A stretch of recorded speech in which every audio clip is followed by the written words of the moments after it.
आज हम बात करेंगे ACL की सबसे एडवांस सर्जरी कौन सी है और आखिर क्यों हमें एडवांस सर्जरी की तरफ जाना चाहिए। क्या चेंजेस आ रखे हैं सर्जरीज के अंदर, क्या कौन कौन से नए इम्प्लांट्स आ गए हैं जो काफी एडवांस है और कैसे उससे रिजल्ट बहुत बेहतर हो सकता है।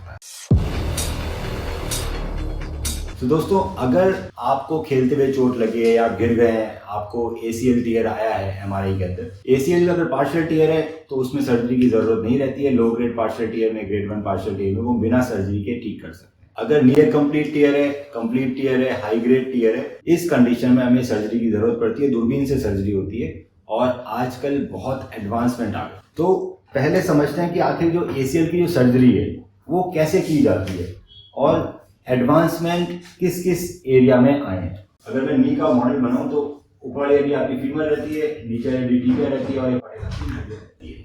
इन तीनों हड्डियों के ऊपर कार्टिलेज का कवर रहता है जो इसको स्मूथ बनाता है। एक लिगामेंट हमारा होता है ACL, एक होता है PCL और दो हमारे मेनिस्कस होते हैं। ACL का काम होता है नीचे वाली हड्डी को आगे जाने से रोकना, PCL का काम होता है नीचे वाली टिबिया को पीछे जाने से रोकना।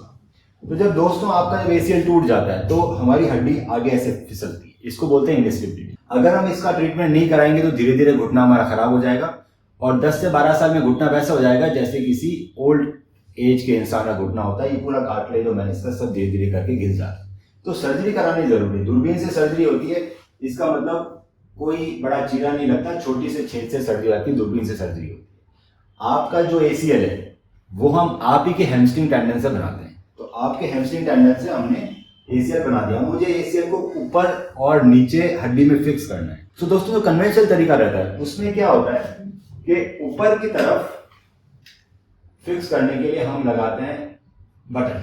ये ऑटोमेटिक बटन आता है, या अलग अलग कंपनीज में अलग अलग नाम का आता है। मैं आर्थरेक्स यूज करता हूं तो मैं इसको बोलते हैं टाइट रोप RT।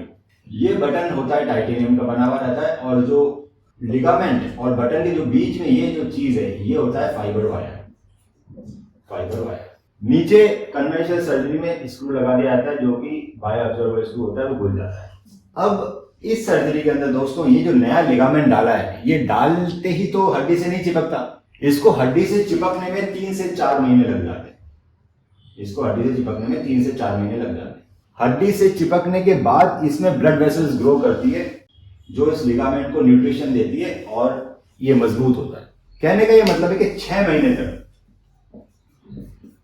जो आपका नया लिगामेंट है वो बहुत कमजोर होता है दोस्तों। क्यों? क्योंकि हड्डी से चिपका भी नहीं है, उसको न्यूट्रिशन भी नहीं मिल रहा है। सब धीरे धीरे बॉडी उसको न्यूट्रिशन देती है, हड्डी से चिपकाती है। तो 6 महीने तक ये बहुत कमजोर रहता है। जब ये 6 महीने तक इतना कमजोर रहता है तो इसको बहुत संभाल के रखने की जरूरत है, जैसे कोई कांच की चीज हो।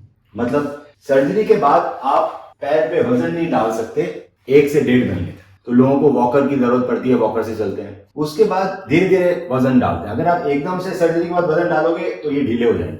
लिगामेंट की साइज, लंबाई बढ़ सकती है, लूज हो सकता है। इस कंडीशन में सर्जरी फेल हो सकती है, इसलिए इसमें वेट नहीं डालते, आप वॉकर का यूज करते हैं 1 से 1.5 महीने। धीरे धीरे करके पैर बैंड होता है 10 डिग्री 20 डिग्री। तो कंप्लीट पैर बैंड होने में कम से कम 3 महीने लग जाते हैं। अगर आपने एकदम से पैर बैंड कर दिया तो ये लंबा हो जाएगा, ढीला हो जाएगा। 3 महीने बैंडिंग में लगते हैं। 4 महीने बाद जॉगिंग चालू होती है और दोबारा रनिंग करने में 6 से 9 महीने लग जाते हैं। अब इस 6 मंथ्स के अंदर कल को आप फिसल जाते हो, आप बाथरूम में हो, पानी पड़ा है, फिसल गए, घर से बाहर निकले, फिसल गए। कई बार आप पार्टीज में गए, एकदम से डांस कर लिया, या कोई आपको अर्जेंसी में भाग नहीं पड़ गया। इस तरह के इंसिडेंट्स इसको ढीला कर सकते हैं क्योंकि कमजोर है। 6 महीने के बाद कोई दिक्कत नहीं, 6 महीने के बाद भागो फिरो कुछ ही करो। पर 6 महीने के अंदर ऐसे बहुत सारे इंसिडेंसेस होते हैं जो इस लिगामेंट को फेल कर सकते हैं, ढीला कर सकते हैं। और ये फैक्टर्स आपके और मेरे कंट्रोल में नहीं है। आदमी कभी भी गिर सकता है, कभी भी चोट लग सकती है। तो 6 महीने संभल करना बहुत मुश्किल है। इसलिए इस सर्जरी के फेलियर रेट इंक्रीज हो जाते हैं। चाहे कितना भी अच्छा सर्जन हो, कितनी भी अच्छी सर्जरी की हो, पर आपको 6 महीने आप कैसे बच के रह सकते हो? कभी ना कभी कुछ ना इस तरह के आप चल रहे हैं, एकदम से वजन बढ़ गया, झटका लग गया, बहुत सारी छोटी छोटी चीजें होती रहती है जो इस सर्जरी को फेलियर की तरफ ले जाती है। ऐसा नहीं हो, इसके लिए एक बेटर ऑप्शन रहता है, वो है फाइबर टेप इंटरनल ब्रेस। इसके अंदर हम आपके ही मांसपेशी के टुकड़े हैमस्ट्रिंग टेंडन से ACL बना रहे हैं। जो बटन ऊपर लगा है इस सर्जरी में, सेम बटन मैं ऊपर लगाता हूं। इसमें मैं स्क्रू की जगह हम नीचे भी बटन लगा देते हैं। इस सर्जरी में अब 2 बटन लगे हैं, दोनों ऑटोमेटिक बटन है। अब दोस्तों एडवांसमेंट आया है इन बटन्स में। पहला एडवांसमेंट जैसा कि आप मैंने बताया था, ये बटन टाइटेनियम का होता है, बटन और इसके बीच में ये जो चीज है ये फाइबर वायर होता है। फाइबर वायर एक पतला बहुत ही मजबूत धागा होता है जो लिगामेंट से बटन को जोड़ता है, और इसमें ऑटोमेटिक लूप होता है, गांठ लगाने की जरूरत नहीं पड़ती। पर वायर आपके टिश्यू को कट कर सकता है दोस्तों, वायर शार्प होता है तो वायर कट कर सकता है, टिश्यू नेक्रोसिस कर सकता है, हो सकता है यहाँ पर थोड़ा सा ये चीज ढीली पड़ जाए। तो अब आ गया है टाइटरोप 2। इसके अंदर फाइबर वायर की जगह इधर फाइबर टेप आ गई। तो दोस्तों फाइबर टेप नॉन ट्रॉमेटिक रहती है। नॉन ट्रॉमेटिक मतलब अगर टेप लिगामेंट को पकड़ेगी तो उसको नेक्रोसिस नहीं करेगी, वो ढीली नहीं होगी, उसमें फिक्सेशन ज्यादा अच्छा आएगा। तो दोनों जगह टेप है, यहाँ पे भी फाइबर टेप लगा हुआ है, इधर भी फाइबर टेप लगा हुआ है, जो कि टिश्यू नॉन ट्रॉमेटिक होता है। ये आपके टिश्यू को नेक्रोस नहीं करेंगे, डैमेज नहीं करेंगे, उसमें नेक्रोसिस नहीं करेंगे, तो लूज नहीं होगा। दूसरा, स्क्रू में इतना बड़ा छेद करना पड़ता है स्क्रू डालने के लिए। जब हम बटन लगाते हैं तो बहुत छोटा छेद होता है, फ्लिप कटर यूज होता है, बहुत एडवांस फ्लिप कटर है, तो बाहर में हड्डी में बहुत कम छेद होता है, तो आपको ऑपरेशन के बाद दर्द नहीं होता। सबसे इंपॉर्टेंट बात है वो है फाइबर टेप। तो फाइबर टेप हमारी बटन से बटन तक जाती है।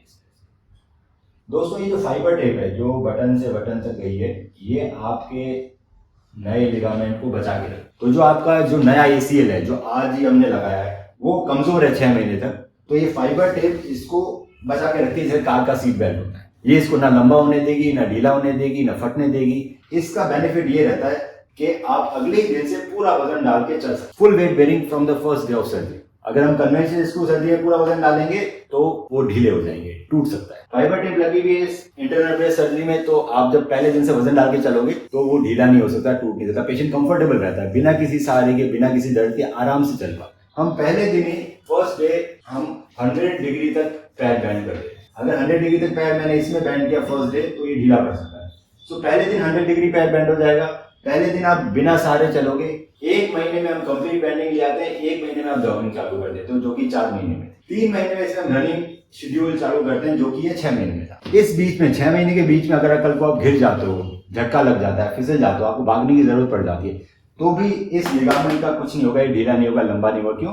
क्योंकि हमने फाइबर टेप से इसको पकड़ रखा है। इसकी लेंथनिंग और लूजनिंग नहीं हो सकती। इसीलिए ये सर्जरी के रिजल्ट आपको बेटर मिलते हैं, जल्दी मिलते हैं और पेनलेस मिलते हैं। आप काम पे जल्दी जा सकते हैं। अगर आप गिर जाते हैं तो भी हमारी सर्जरी खराब नहीं होगी, ये ढीली नहीं पड़ सकती। अगर आपको इस तरह के कोई भी डाउट है तो आप हमें अपनी MRI व्हाट्सएप कीजिए और मैं उसका डिटेल में स्टडी करके बताऊंगा कि सबसे अच्छा तरीका क्या रहेगा आपके लिए। अगर आप हमारे पेशेंट से बात करना चाहते हैं तो हमारा ग्रुप है फेसबुक पे ACL विनर। आप फेसबुक पे जा सकते हैं, ACL विनर ग्रुप पे जा सकते हैं और वहाँ आप हमारे पेशेंट की रिकवरी देख सकते हैं किस तरह से वो रिकवर करते हैं, कौन कौन सी एक्सरसाइज करते हैं। आप बात करना चाहें उनसे बात भी। तो दोस्तों आप हमें अपनी MRI भेजिए और मैं उसका ओपिनियन दूंगा और एडवांसमेंट कौन कौन से हैं उसके बारे में भी आपको बताऊंगा।